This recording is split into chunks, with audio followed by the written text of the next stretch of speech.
Hello dear students, welcome to my YouTube channel. My name is Devendra और आज हम लोग इस यूट्यूब चैनल पर क्या सीखने वाले हैं? Balancing of any chemical equation. अगले 10 मिनट्स के अंदर हम लोग बैलेंसिंग करना सीख जाएंगे किसी भी केमिकल इक्वेशन की। तो देखो, आपको पता है केमिकल इक्वेशन किसके लिए लिखते हैं? केमिकल इक्वेशन लिखी जाती है किसी न किसी केमिकल रिएक्शन के लिए। किसी भी केमिकल रिएक्शन को अगर हमको इजी वे में क्या करना है, एक्सप्रेस करना है, तो हम उसके लिए क्या लिखते हैं? केमिकल इक्वेशन लिख देते हैं। अब देखो, केमिकल इक्वेशन को बैलेंस करना क्यों जरूरी है? केमिकल रिएक्शन को बैलेंस करना क्यों जरूरी है? हमें एक रूल पता है जिसे हम लोग क्या बोलते हैं?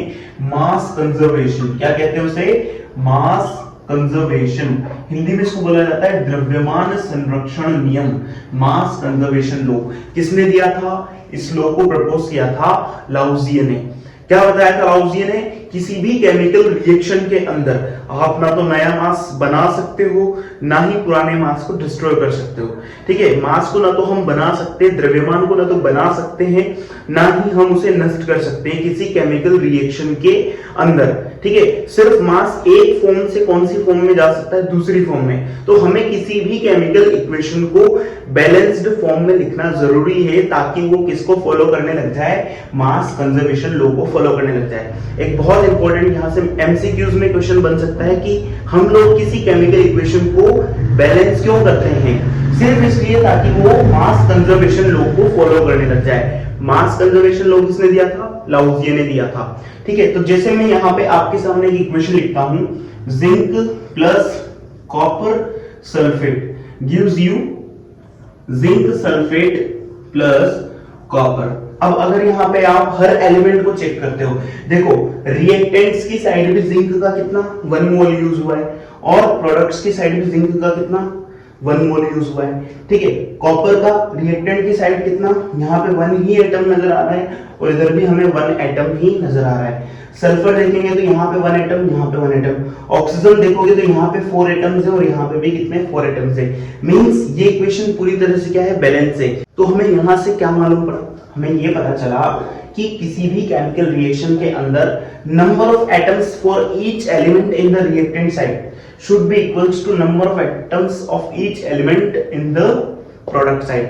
यानी कि रिएक्टेंट की साइड जितने नंबर ऑफ एटम्स प्रेजेंट हैं किसी एलिमेंट के, है ना, किसी पर्टिकुलर एलिमेंट या स्पेसिफिक एलिमेंट, जैसे जिंक की बात करते हैं, जिंक के जितने नंबर ऑफ एटम्स यहाँ पे रिएक्टेंट की साइड प्रेजेंट है उतने ही किस साइड होनी चाहिए? प्रोडक्ट के साइड भी होने चाहिए। तो हम इस इक्वेशन को क्या बोलेंगे? एक बैलेंस्ड केमिकल इक्वेशन बोलेंगे। ठीक है, अब यहाँ पे हम लोग एक एग्जांपल के थ्रू बैलेंसिंग को पूरे अच्छे से समझने की कोशिश करते हैं कि हम लोग बैलेंसिंग किस तरह से किसी भी केमिकल इक्वेशन की कर सकते हैं। हम लोग यहाँ पे बैलेंसिंग को सीखते हैं केमिकल रिएक्शन के एग्जांपल से। देखो, यहाँ पे फेरस जो है ये किससे रिएक्ट कर रहा है?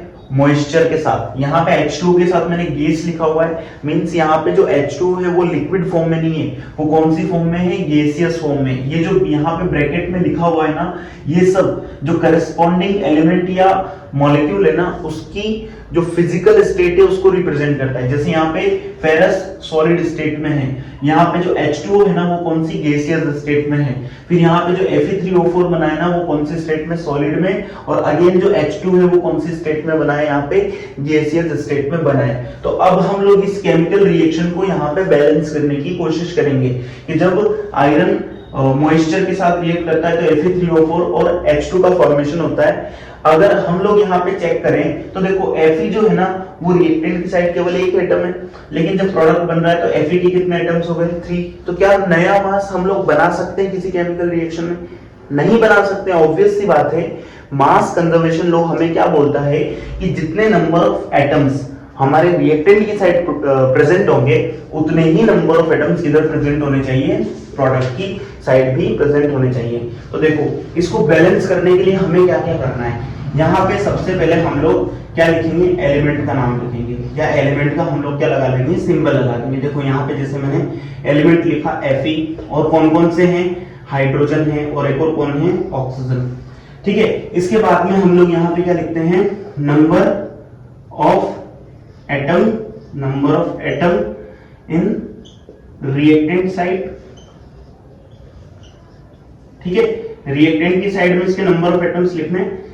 या ऐसे लिख लेते हैं रिएक्टेंट साइड, और फिर कौन सी साइड में लिखना है, प्रोडक्ट साइड, प्रोडक्ट साइड। अगर आप यहाँ पे आयरन को चेक करते हो तो आयरन यहाँ पे नंबर ऑफ एटम कितने हैं इसके रिएक्टेंट साइड में, ओनली 1, और प्रोडक्ट की साइड में इसके नंबर ऑफ एटम कितने हो गए, 3, ठीक है। तो ये 1 से 3 कैसे हो गया, ऐसा पॉसिबल ही नहीं है, हमें इस रिएक्शन को यहाँ पे बैलेंस्ड वे में लिखना पड़ेगा। अभी देखते हैं। फिर हाइड्रोजन यहाँ पे कितने हैं, ओनली 2, ठीक है। उधर जाने के बाद में कितने हैं हाइड्रोजन, यहाँ पे कितने हैं, 2 है, ठीक है। अब यहाँ पे ऑक्सीजन कितना है, ओनली 1 है, लेकिन वहां पे ऑक्सीजन कितने हैं, 4 है, ठीक है। तो स्टेप 1 क्या होता है, स्टेप 1 होता है आप सबसे पहले जितने भी आपके नंबर ऑफ एटम्स हैं, किसके, रिएक्टेंट्स के और प्रोडक्ट्स के, ठीक है, तो वो हम लोग क्या लिख लेंगे, एक साथ लिख लेंगे, ठीक है। भाई रिएक्टेंट साइड किसी भी एलिमेंट के कितने एटम्स मौजूद हैं और प्रोडक्ट साइड कितने एटम्स मौजूद हैं, हम लोगों ने यहाँ पे उनके करस्पॉन्डिंग नंबर्स लिख दिए। सबसे पहला स्टेप तो हमारा यहाँ पे कंप्लीट हो गया। अब देखो हम लोगों को यहाँ पे एक और चीज क्या देखनी है कि जिसके नंबर ऑफ एटम्स सबसे ज्यादा है, सबसे पहले हम लोग उसी को क्या करेंगे, यहाँ पे बैलेंस करेंगे, ठीक है। ये हिडन ट्रायल मेथड होता है, आपको बार बार नंबर्स रख रख के देखने होते हैं। तो यहाँ पे सबसे पहले उसको बैलेंस करना जिसके नंबर ऑफ एटम्स क्या है, सबसे ज्यादा है, ठीक है। तो जैसे देखो सबसे पहले इनको आप ऐसे बॉक्स में पैक कर दीजिए, इनको ऐसे आप क्या कर देंगे, बॉक्स में पैक कर देंगे। तो जब आप इनको बॉक्स में पैक कर देंगे ना, तो यहां से आपको एक चीज ये क्लियर हो जाएगी कि आपको इन बॉक्स के अंदर कुछ भी नहीं करना है। जो भी कोएफिशिएंट या जो भी नंबर आप लगाने वाले हो ना इसको बैलेंस करने के लिए, वो ऑलवेज इस बॉक्स के कहां लगेंगे, बाहर लगेंगे, ठीक है। इस बॉक्स के अंदर आपको कुछ भी छेड़ नहीं करना, ठीक है। तो यहाँ पे स्टेप 2 अगर हम लोग देखें, स्टेप 2 में क्या होगा, चलो सबसे ज्यादा किसके हैं यहाँ पे, अगर हम ऑक्सीजन को चेक करते हैं तो ऑक्सीजन के number of atoms reactant side कितने हैं, ओनली 1 है, और उधर जाने के बाद कितने हो गए, 4। तो अगर मैं इसको बैलेंस करना चाहता हूं तो रिएक्टेंट साइड में जहां पे ऑक्सीजन है वहां पे मैं क्या करता हूं, ऑक्सीजन के लिए जो रिएक्टेंट साइड है, रिएक्टेंट साइड वहां पे मैं क्या करूंगा, 1 जो है उसको किससे मल्टीप्लाई कर दूंगा, 4 को। यानी कि जो H2O है ना, जो H2O का मॉलिक्यूल है, इसके अंदर मुझे क्या नजर आ रहा है, यहाँ पे ऑक्सीजन नजर आ रहा है। तो यहाँ पे कितना, एक ही ऑक्सीजन है, तो मुझे इस पूरे बॉक्स को किससे मल्टीप्लाई करना पड़ेगा, 4 से मल्टीप्लाई करना पड़ेगा। तो नेक्स्ट स्टेप में ये रिएक्शन कुछ इस तरह की बन जाएगी, Fe solid plus 4H2O gives you Fe3O4 plus H2, ठीक है। अब अगर आप यहां पे वापस से इस लिस्ट को बनाने की कोशिश करते हो तो Fe, H and oxygen, Fe अभी भी कितना है, रिएक्टेंट की साइड में 1 है, ठीक है, और प्रोडक्ट की साइड में कितना है, 1, यहाँ पे कितना है, 3 है। हाइड्रोजन को अगर आप अब काउंट करोगे तो हाइड्रोजन का नया नंबर कितना है, 4 2 8। 8 कौन सी साइड में है, ये रिएक्टेंट की साइड में, और प्रोडक्ट की साइड में अभी कितना है, ये 2 है। अगर हम ऑक्सीजन को काउंट करते हैं तो रिएक्टेंट की साइड कितना हो गया, 4, और प्रोडक्ट की साइड में भी कितना है, 4 है। तो यहां तक हम लोगों ने इसको कर लिया। सबसे पहले हमने ऑक्सीजन की बैलेंसिंग करने की कोशिश करी। अब यहाँ पे हाइड्रोजन क्या हो गया, अनबैलेंस हो गया। तो हाइड्रोजन को हम लोग यहाँ पे क्या करेंगे, अब बैलेंस करने की कोशिश करेंगे। नेक्स्ट स्टेप देखते हैं हम लोग, स्टेप नंबर 3। अगर आप स्टेप नंबर 3 देखना चाहते हो, देखो यहाँ पे हमने इसको चेक किया ना इस टेबल को, तो यहाँ से हमें क्या नजर आ रहा है, ऑक्सीजन ऑलरेडी अब बैलेंस्ड हो चुका है। अब हम यहाँ पे हाइड्रोजन हमें ज्यादा नजर आ रहा है, तो हम हाइड्रोजन को बैलेंस करते हैं। देखो हाइड्रोजन रिएक्टेंट की साइड कितना है, 8 है, और प्रोडक्ट की साइड ओनली 2 है। तो अगर आप इस 2 को 4 से मल्टीप्लाई कर दो तो कितना, 8 हो जाएगा। तो प्रोडक्ट की साइड हाइड्रोजन किस में है, H2 के मॉलिक्यूल के अंदर, ठीक है। तो आप जो 4 से मल्टीप्लाई करोगे ना, वो किसको मल्टीप्लाई करोगे, H2 के मॉलिक्यूल को मल्टीप्लाई करोगे। तो ये नई इक्वेशन क्या बनेगी, यहाँ से Fe plus 4H2O gives you, यहाँ पे एक तो हमें मिल जाएगा Fe3O4 plus 4H2। यहाँ हमने क्या किया है, प्रोडक्ट की साइड में जो H2 है इसको मल्टीप्लाई किया है किससे, 4 से।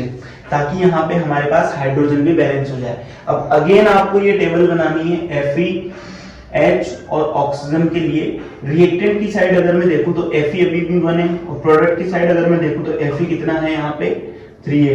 रिएक्टेंट की साइड में हाइड्रोजन कितना 4 2 8 हो चुका है और प्रोडक्ट की साइड में भी कितना हो चुका है 8 हो चुका है। ऑक्सीजन को अगर काउंट करें तो रिएक्टेंट की साइड कितना है 4 है और प्रोडक्ट्स की साइड भी कितना है 4 है।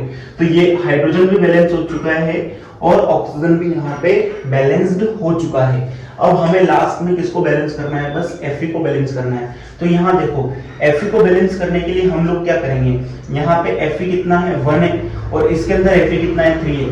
तो यहाँ ये Fe हमें अकेला नजर आ रहा है ना, तो हम इस अकेले Fe को क्या कर देंगे 3 से मल्टीप्लाई कर देंगे।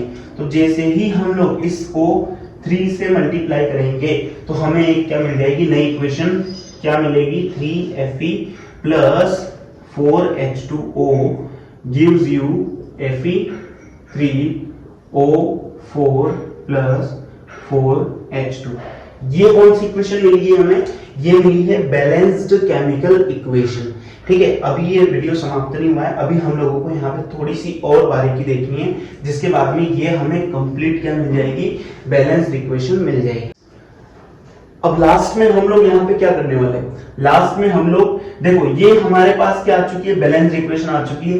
एक बार और कंफर्म करने के लिए आप क्या कर लो, लास्ट में इसको चेक कर लो। देखो Fe यहाँ पे कितना है, रिएक्टेंट की साइड में 3 है, उधर कितना है, प्रोडक्ट की साइड में भी 3 हो चुका है, मतलब Fe हमारा क्या है, बैलेंस्ड हो चुका है।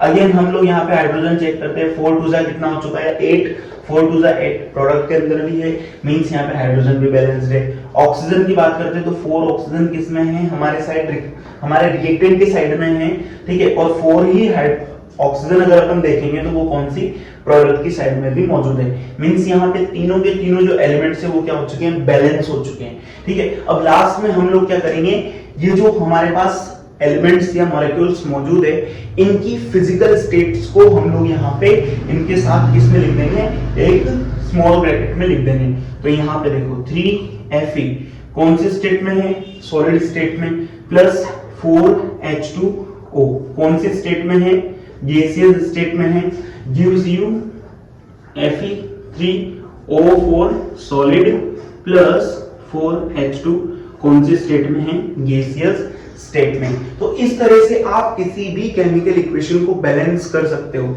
ये मैंने एनसीईआरटी का ही एग्जांपल लिया है बैलेंस करने के लिए। बैलेंसिंग के और हम बहुत सारे क्वेश्चंस कर सकते हैं।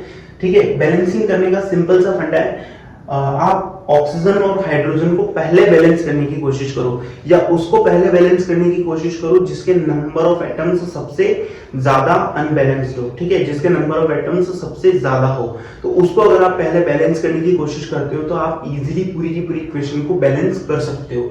ठीक है, अगर ज्यादा डिफरेंस नहीं हो तो पहले आप हाइड्रोजन और ऑक्सीजन को बैलेंस करने की कोशिश करना।